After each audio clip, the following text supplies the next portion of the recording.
Bonjour, merci d'écouter ce podcast. Nous sommes l'église évangélique baptiste La Bonne Nouvelle située à Dijon, au 8B rue Jules Viol. Nous serions heureux de vous y rencontrer un jour et nous vous souhaitons une bonne écoute. Voilà, moi aussi je suis très heureux d'être parmi vous ce matin et surtout de revoir Philippe Michaud. Voilà. Bon, on va commencer donc à s'entretenir d'un sujet qui est important et qu'on a chanté tous ensemble. Tous ensemble. Et tu as dit que l'amour, c'est pas que des paroles. C'est bien cela. Voilà, qu'il fallait que ce soit suivi d'actes, de choses concrètes. Alors, la question ce matin, c'est comment définir l'Évangile, si ce n'est pour dire que l'Évangile, c'est l'éternité de Dieu. C'est l'éternité de Dieu qui est entrée dans notre réalité historique. Dieu est entré dans l'histoire. Ou alors que l'Évangile est la manifestation historique de ce qui est éternel. Et cet Évangile est un mouvement de Dieu prévu d'éternité en éternité. Merci.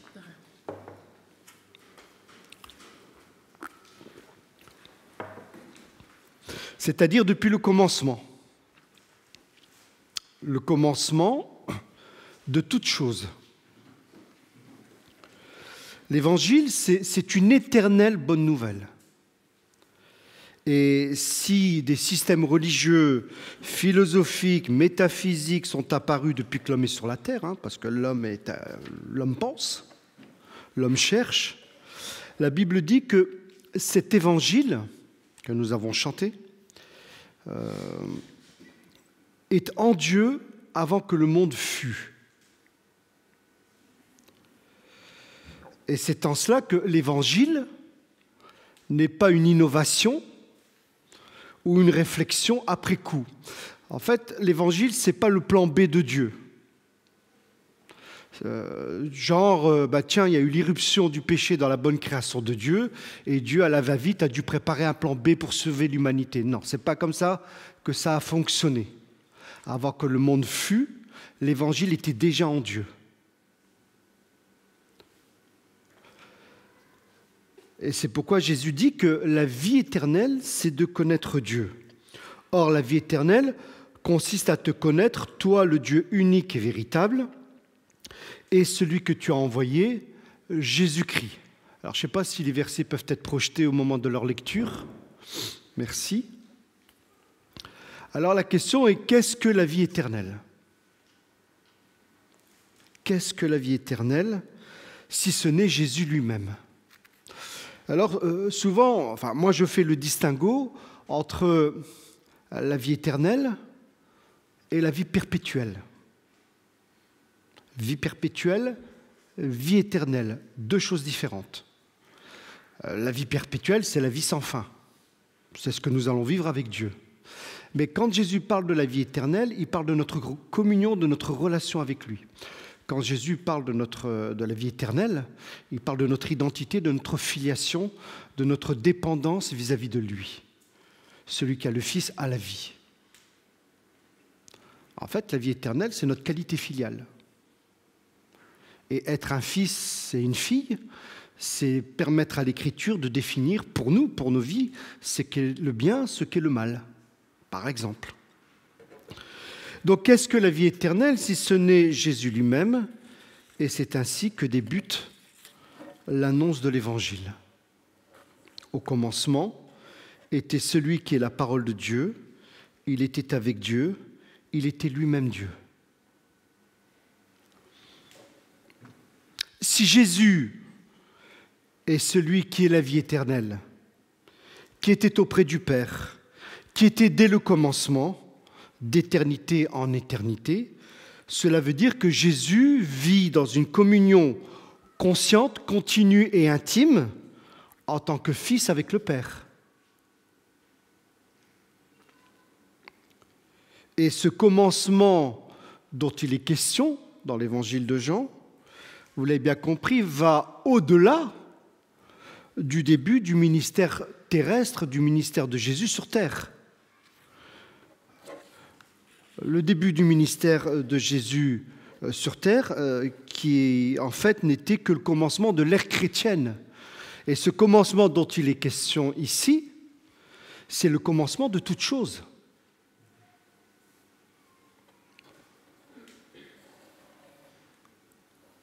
Avant que la création fût. Et la parole est devenue chair, et c'est ainsi offerte au monde, et plus particulièrement au sens, les sens, l'odorat, la vue, le toucher, au sens les plus importants des hommes, comme je viens de dire, l'ouïe, la vue et le toucher. Ce qui veut dire que la révélation de Dieu dans l'histoire des hommes n'a rien d'abstrait. Elle est même concrète, la révélation de Dieu est matérielle. Matérielle. Dieu a pris un corps. A pris un corps. Et si dans l'Ancien Testament on pouvait entendre la voix de Dieu, comme le prophète Élie, comme tant d'autres, cependant, le voir était impossible. Ou alors, si on le voyait, c'était de dos, partiellement, imparfaitement, et non dans sa totalité, sa plénitude. Et Moïse, comme vous le savez, a exprimé ce désir de voir Dieu, de le voir, de le rencontrer, mais que Dieu lui a-t-il répondu?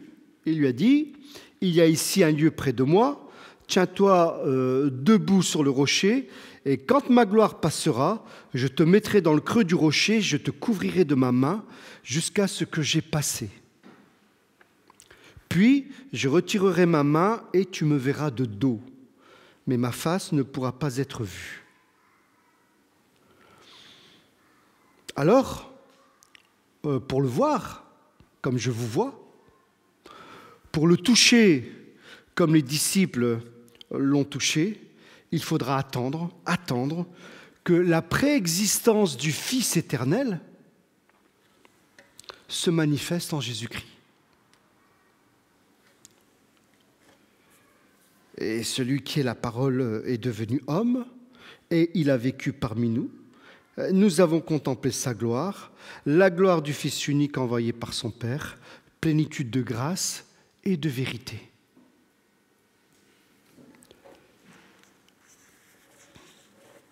Et bien des années plus tard, l'apôtre Jean témoignera toujours de la même manière, et bien des années plus tard, il proclamera « Nous vous annonçons le message de celui qui est la vie, nous vous annonçons ce qui était dès le commencement, avant toute chose.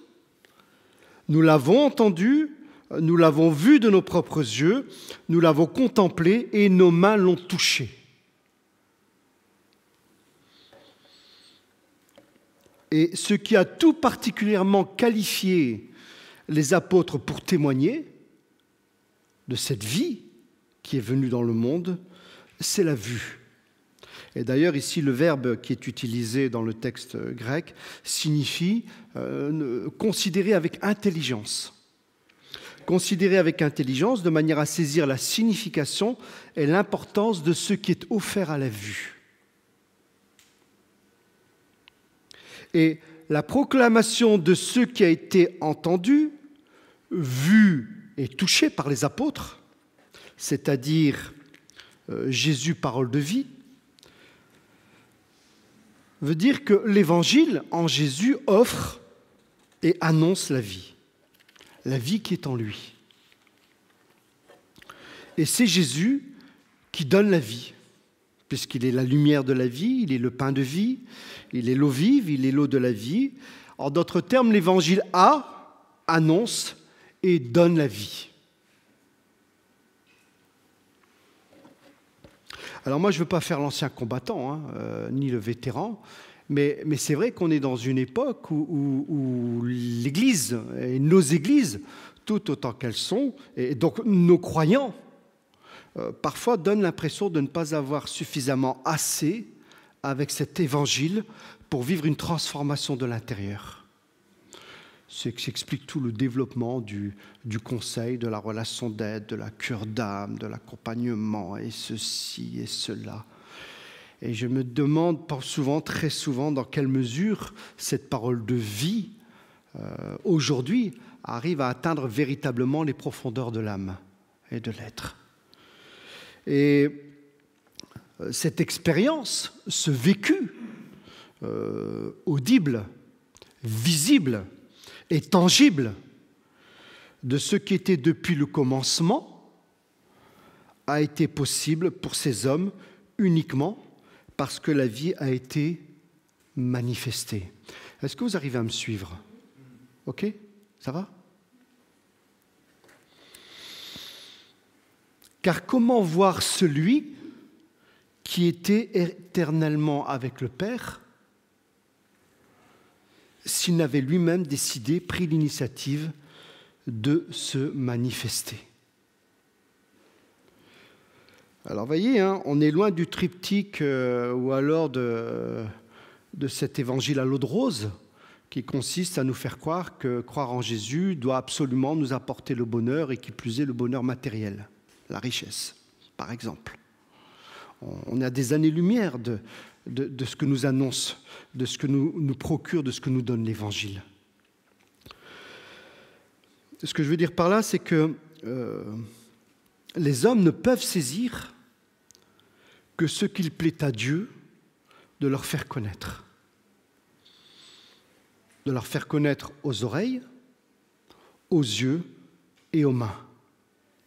Et c'est pourquoi il est impossible de séparer l'historique, les faits, les événements de la vie de Jésus de l'éternité de Dieu.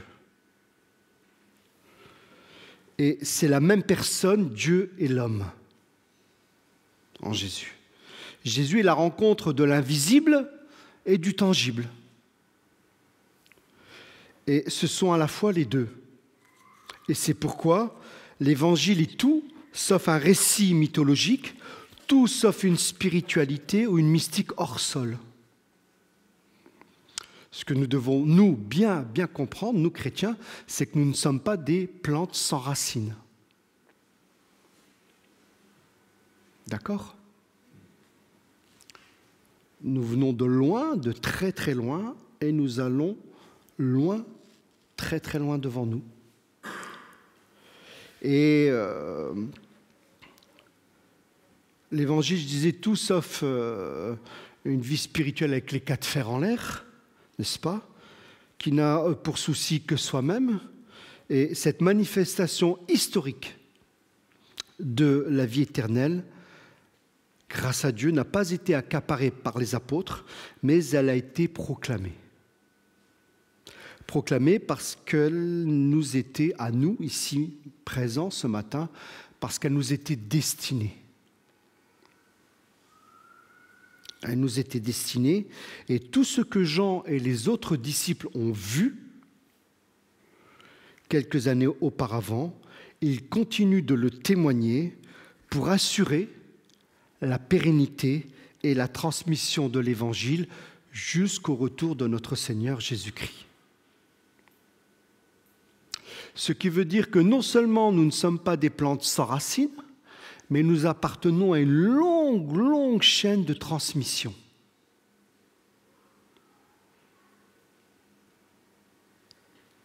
Nous sommes à la suite de ces héros de la foi dont parle l'auteur de la lettre aux Hébreux en son chapitre 11, nous appartenons à cette longue chaîne de transmission. Voilà. Si vous voulez comprendre ou découvrir ce qu'est le but de votre vie, il est là. Appartenir à cette longue chaîne de transmission. Ainsi, et jusqu'à nous aujourd'hui, se constitue cette immense chaîne de témoins qui, à travers les siècles, nous relie à Jésus-Christ. Car notre seule possibilité d'être unis les uns aux autres, c'est en étant unis à Jésus. Et durant son séjour terrestre, pendant l'exercice de son ministère, Jésus a créé une communion avec ses disciples. Et la venue du Saint-Esprit à la Pentecôte a depuis permis d'élargir cette communion jusqu'à nous. Et Jean dira, celui qui est la vie s'est manifesté, nous l'avons vu, nous en parlons en témoin, et nous vous annonçons la vie éternelle qui était auprès du Père et qui s'est manifestée pour nous. Oui, ce que nous avons vu et entendu, nous vous l'annonçons à vous aussi, afin que vous aussi soyez en communion avec nous. Or, la communion dont nous jouissons est avec le Père et avec son Fils Jésus-Christ. Si nous vous écrivons ces choses, c'est pour que notre joie soit complète. Le but de ce qui est proclamé, c'est la communion et la joie. Et si nous sommes spirituellement unis au témoignage des apôtres,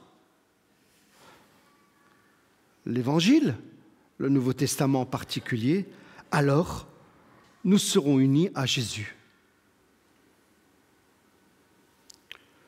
Si nous nous fions à ce qu'ils ont vu, entendu et reçu, alors notre dette, notre reconnaissance vis-à-vis d'eux, des apôtres, est éternelle.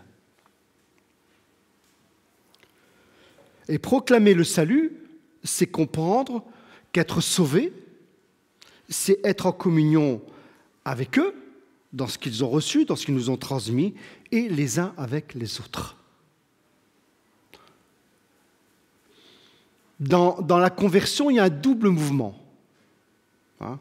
Je sais que les évangéliques sont pénibles avec leur conversion, leur baptême du Saint-Esprit, leur vocation, leur ministère, gna gna gna, gna gna gna. Mais nous devons bien comprendre que nous ne sommes pas sauvés individuellement, nous sommes sauvés personnellement. Vous voyez la différence? Oui ou non? Et nous sommes sauvés personnellement pour appartenir à un peuple. En fait, on se convertit à Jésus, et quand on se convertit à Jésus, on se convertit nécessairement à l'Église. L'un ne va pas sans l'autre. Il faut marcher avec les deux jambes. Il faut les deux jambes. Ou alors il faut boxer avec les deux poings. Recevoir Jésus, c'est recevoir son Église, avec nos différences.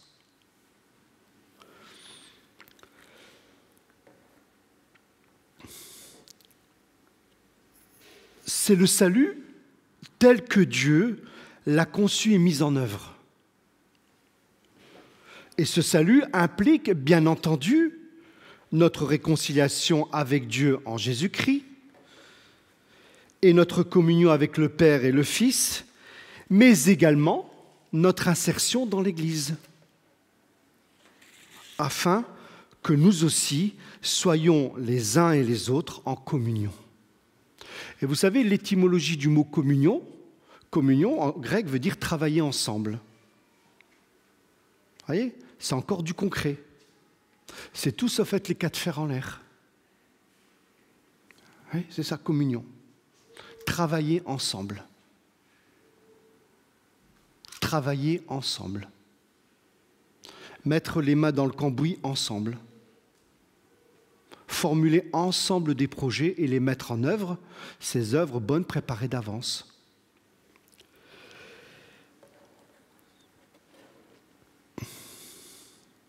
Cette communion dont je parle maintenant, c'est l'essence même de la vie éternelle. C'est dans la pensée de Dieu, c'est dans le projet de Dieu que nous soyons en communion avec eux, avec le Père et le Fils, mais également les uns avec les autres. C'est dans le plan de Dieu. Et là, il n'y a pas de plan B.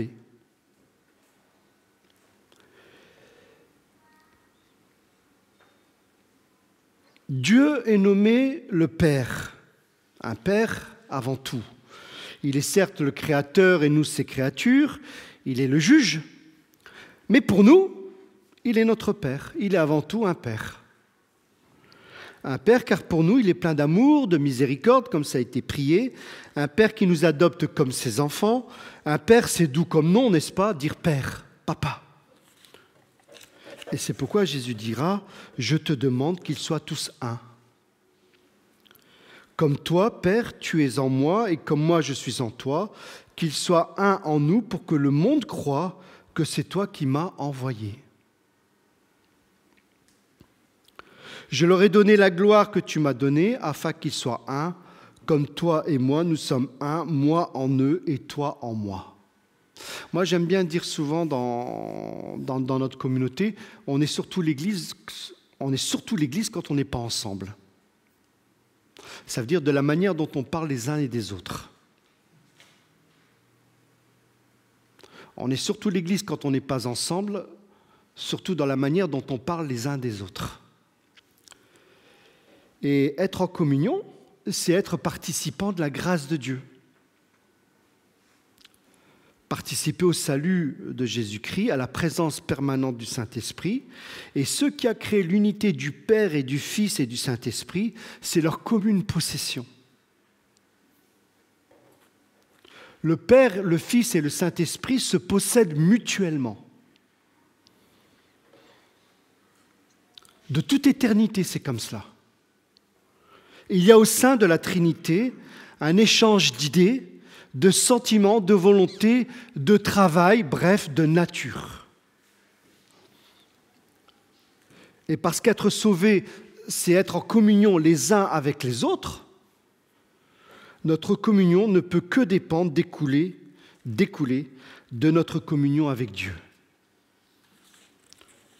Notre communion les uns avec les autres est impossible sans la communion avec le Père, le Fils et le Saint-Esprit.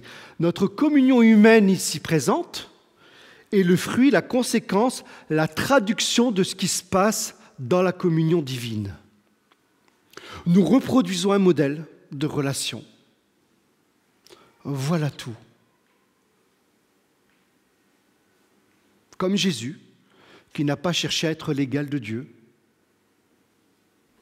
Voyez ? Et c'est ça l'Église. Et c'est comme cela que le monde croira.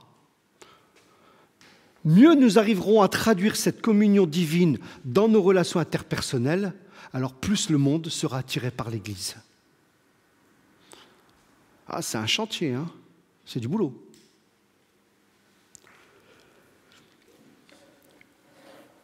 Une communion divine qui se vit d'éternité en éternité au sein de la Trinité. Et c'est pourquoi, plus qu'une camaraderie sociale et superficielle, plus qu'un auditorium, plus qu'un supermarché religieux, plus qu'une juxtaposition d'individus côte à côte, l'Église, c'est une communion spirituelle avec le Père, son Fils et son Fils par le Saint-Esprit. Et c'est à cela que l'Église est appelée à vivre en son sein. Oui, ce que nous avons vu et entendu, nous vous l'annonçons, à vous aussi, afin que vous soyez en communion avec nous. Or, la communion dont nous jouissons est avec le Père et avec son Fils Jésus-Christ. Et si nous vous écrivons ces choses, c'est pour que notre joie soit complète. Proclamation, communion et joie. Voilà qui résume bien ce que les apôtres et tous les disciples au fil des siècles ont cherché à atteindre par le témoignage et la transmission. Et si en grec, le mot grâce se dit charis et le mot joie chara, vous voyez la même racine, hein ? Cela veut dire qu'il est impossible de connaître la joie si l'on ne vit pas de la grâce.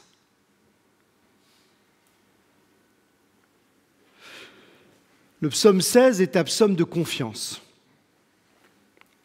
Et ce psaume a été bien utilisé par les apôtres qui l'ont repris pour évoquer le salut et la résurrection de Jésus, surtout la conviction d'un accomplissement final, donc d'une joie pleine et entière. Tu me feras connaître le chemin de la vie, plénitude de joie en ta présence, délices éternelles auprès de toi.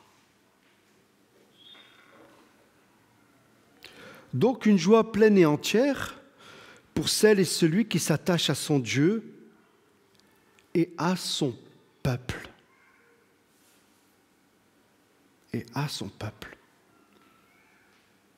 Et c'est pour cette joie que celui qui est dès le commencement a été manifesté au temps des hommes. Voilà, je vous remercie de votre attention. Je te redonne la parole.